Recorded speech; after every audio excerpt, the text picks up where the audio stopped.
Yo everyone, and welcome back to my channel. So today I'm going to be doing a review and showing you some swatches of the brand new Lime Crime Venus XL2 eyeshadow palette, which came out quite recently. First off, apologies, I'm like in the final dregs of this cold of mine, so if you see my eyes turn red, it means I had a coughing fit, a sneezing fit, or some sort of fit, and my voice may go up and down here and then, like somebody's grabbing bits of me that shouldn't be grabbed. So I do apologise. I've been having trouble speaking. I'm tripping over my words. Anyway, so this is what the eyeshadow palette looks like. I'm going to do a comparison as well, a very quick one, of the original Venus XL1, which came out last year.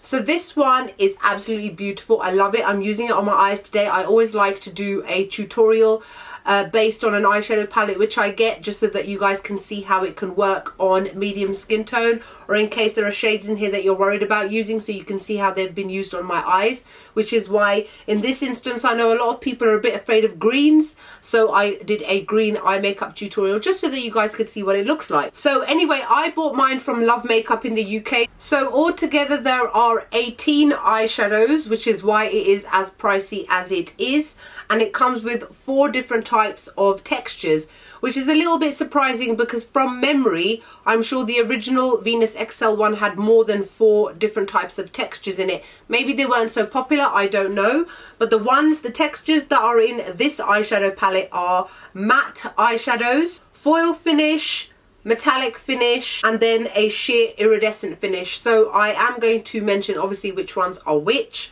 But overall, I have used this eyeshadow palette twice now, and I've used the majority of the eyeshadows. I absolutely love it. It's excellent quality palette. I give it a 10 out of 10. The shadows are easy to blend. I haven't found any in here that are difficult or patchy or anything like that. There aren't really any dark colours per se, except for this one in the corner called Classical. The rest are quite soft, earthy, muted sort of tones. Very spring type of eyeshadow palette. So there aren't any blacks, any very, very deep shades. So for those of you out there that are bored of having loads of dark shades in eyeshadow palettes because you don't really like to use them on a day-to-day basis, and you think that maybe 1 or 2 are necessary but not like a palette full of them, you would definitely love this. There are only 4 matte eyeshadows in this entire palette, which is a little bit surprising. I personally would have maybe liked another 2 because mattes are the ones that we tend to use the most to define our crease, etc. However, the 4 mattes that they have got are very different in shade, so at least it's not like 4 browns or 4 mauves, that sort of thing. So let me just read to you what the claims are about this eyeshadow palette from their website. It says, blossom and bloom with Venus XL2, the earthy rebirth of the ultimate grunge eyeshadow palette. Boldly unearth 18 all new shades in 4 rich, buttery smooth formulas of matte, metallic foil and sheer iridescent. Down to earth Venus XL2 reigns supreme with a flowing neon green hair, a laurel crown and a delicate septum ring. That would be our friend here on the front. Our iconic Venus gets a modern revamp. She has all the edge of grunge with a soft acoustic side. Who writes this stuff? Venus XL reigns supreme with all new foil and sheer iridescent finishes that transform mattes and metallics to expand your garden of looks. So you see what they did there, garden. Yeah, nice one. Foil shades are high def and ultra reflective. Lightly layer or boldly blend out our new sheer iridescent cast and otherworldly wash of opalescent pigment all over lids. Discover browns that deepen, poetic pinks that pop, mythic mid-tone neutrals and lush sage greens. Venus XL2 captures all the edge of grunge with a soft acoustic side that reefed. What's with the acoustic side? They ain't music album. So the mattes are described as buttery smooth and totally matte. Yes, they are. The foils are high def and ultra reflective. They are indeed. Metallic ultra shiny shimmer, yep, and sheer iridescent, sheer opulescent lid toppers. Now, even though they've got lid toppers which are iridescent, yesterday when I went out for an evening out, I just applied it all over my lid. It was perfectly fine. I just had to layer it 2-3 times to make it completely opaque. So as much as they work well as lid toppers, they work well on their own too. So this is what it looks like up close, and this is what it looks like inside. Absolutely beautiful. It's got a nice big mirror there. I just haven't peeled off the label, otherwise the mirror doesn't say Lime Crime on it, just an FYI. So this is all 18 eyeshadows. As you can see, it's a very earth-toned eyeshadow palette, something that quite a lot of you will tend to go for these sort of shades on a day-to-day basis anyway. So this first one here is called In Bloom, and this is an absolutely stunning matte shade. It's a gorgeous rosy shade, and it showed up on my skin tone beautifully. Had no issues blending it. It's absolutely perfect. This next shade here is called Crown. And this one is one of the foiled shades. I actually find the foiled shades to be a little bit more sheer than I would have expected, and I have to layer these. This one is a beautiful champagne sort of colour, great to use on the tear duct. This shade here is called Sage, and as the name suggests, it is a sage green colour. This is also matte. This one is beautifully pigmented as well. I'm using it in my crease today. This shade is called Thorn. This one is one of the metallic shades. It's a very strange shade. It's like a warm brown, but I can see bits of blue in it. So the blue does really transfer nicely onto the skin. And I really like the metallic finish as well. It's obviously not as sparkly and as intense as the foil ones, but still would work beautifully on the lid regardless. This shade is called Ripe. This one obviously will be the most used one if you are like me and you tend to go for warm tone browns quite a lot. It's a beautiful deep caramel brown shade, and it's got a matte finish. It's incredibly pigmented, really soft and buttery, easy to blend out. This shade on the end is called Forbidden. Definitely one of my favorite shades. Look at that. That is such a gorgeous coppery shade, and it's got a metallic finish. It's absolutely stunning. It's so pigmented and it really stands out against my medium toned skin. This shade here is called Stella. Another absolutely beautiful metallic shade. It's like a pinky champagne sort of colour with a hint of ivory to it. Another one that would look amazing on the lid on medium skin tones and deep skin tones, especially for like everyday kind of look. This shade here is called Myth.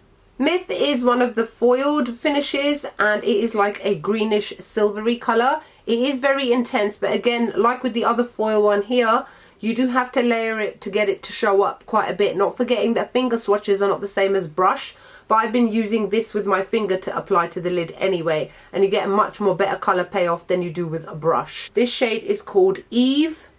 Yves is another one of the foiled shades, but this is the one that I told you that I wore all over the lid yesterday. I applied it with my finger. It's such a unique colour. It's got like a mixture of mauve and rose in it with loads of different coloured sparkles. It's really intense and sparkly and pretty. This shade is called Laurel. So this one here is another metallic shade. It's an olive golden shade.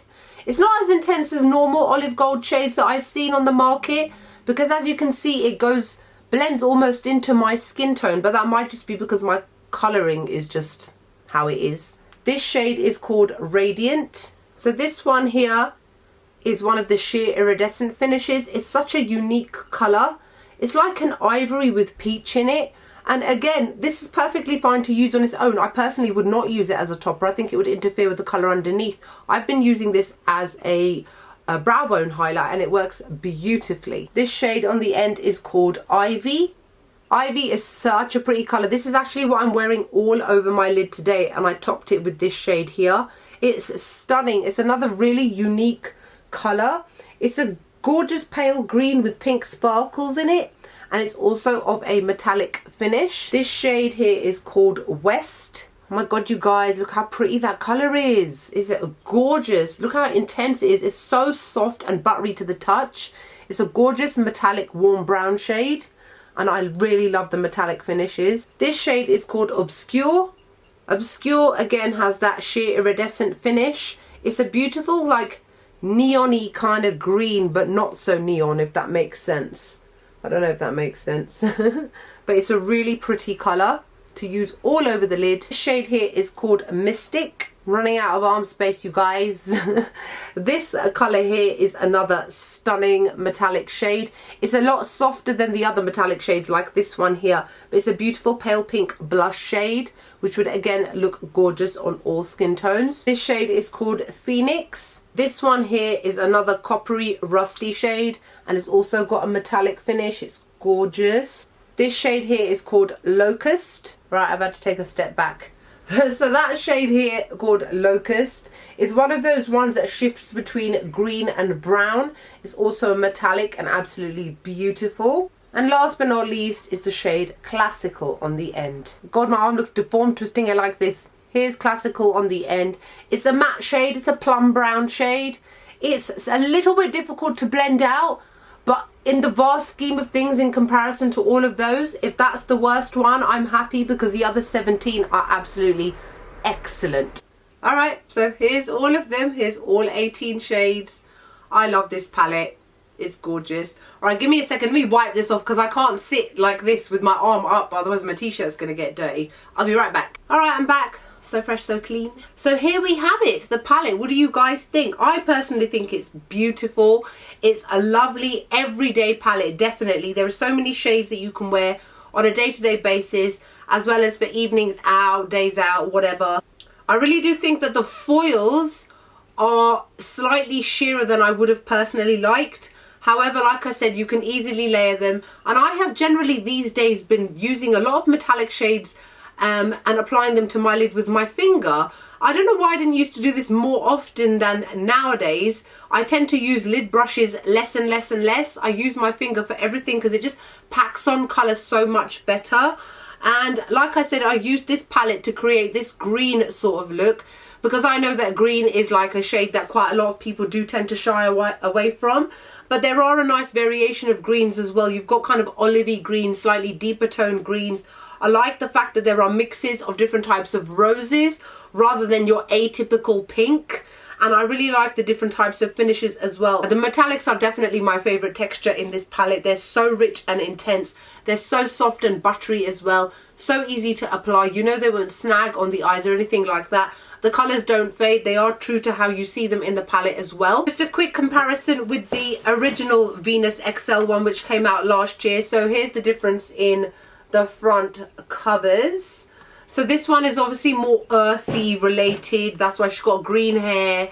That's why the names are things like In Bloom, Laurel, Yves, Stella, Ripe, Thorn, Sage, Locust, Classical. Okay, so maybe neoclassical that's supposed to be, yeah. Crown, because of the crown on her head, and like that. Anyway, and in terms of the inside of the palette, very, very, very different. Incredibly different. See, look at that. These colours are very soft, muted, very spring pastel. These are very deep, sexy, sultry, those kind of shades. They're all very pink and colours related to pink and purple, and this is the complete opposite. So if you were wondering like, oh, I've got the Venus XL, I mean, the difference is quite obvious. I mean, I don't know why anybody would even want to do a comparison. The colour tones and everything are completely opposite ends of the spectrum. So this one is definitely for those of you that did not like that other one because of the fact that the shades were so deep, so dark, and not necessarily what people tend to go for on a day-to-day basis. But this one, definitely perfect for spring and summer months, and I love it. So that's it for my review of the Venus XL2 palette by Lime Crime. Let me know what your thoughts are. Are you planning on getting it, or have you got it? Or are you waiting? You can always wait for it to go on offer. It's not a must-have. I think nowadays there is not much that is a must-have. So I hope you guys are wonderful and great. On my lips, in case you're wondering, I mixed two things by Lime Crime. It's Red Rose Velveteen mixed with Lavender Honey plushies, and I came up with this very strange different colour. Anyway, so I'll see you all in the next video. Bye!